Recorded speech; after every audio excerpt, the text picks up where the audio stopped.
From Shenandoah, from Page County, from KMA land, this is KMA News Headlines. Good afternoon, I'm Mike Peterson with the latest from the KMA Newsroom on this Monday afternoon. Shenandoah is returning to stricter water conservation measures because of continuing dry conditions. Officials with the city's water department are expected to recommend reverting to Stage 3 water conservation at Tuesday night Shenandoah City Council meeting. City Administrator A.J. Lyman told us today the regulations are needed. Stage 3 regulations are needed because of the recent lack of moisture. We looked at it late last week. The week before, there was a chance of some significant precipitation, but it kind of all went away. We've been hurting from that perspective. The wells levels are down, which is more what we base it on. The precip helps, but, obviously we've got to wait to see how the wells react. That's more what it's based on. On a positive note, Lyman says construction of 2 new water wells in the city's aquifers are progressing. Council members last approved Stage 3 rationing in October of last year, then increased measures to Stage 4 a month later. Increased moisture allowed an easing of restrictions back to Stage 1 in June. State officials say August bucked the trend of above normal rainfall that had been present in Iowa through many of the late spring and summer months.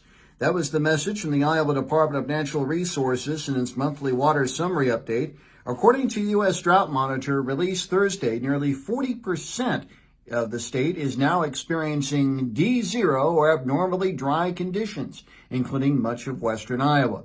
Tim Hall is the DNR's Hydrology Resources Coordinator.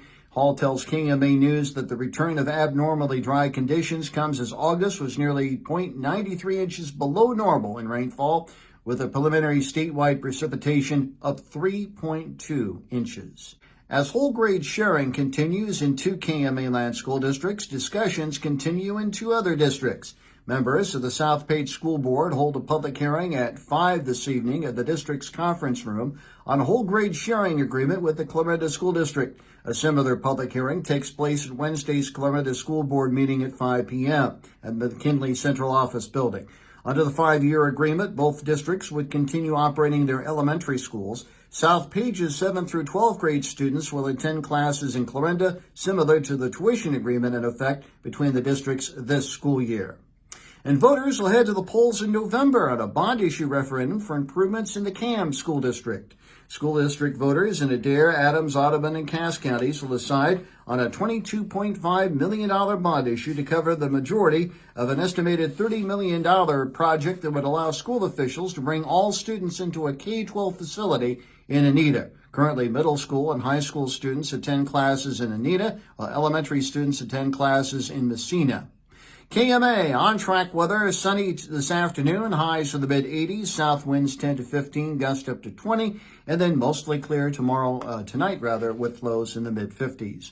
More news at 5:05 and 6:05 this evening and online at KMAland.com. Have a great rest of your Monday. Mike Peterson, so long, my friend.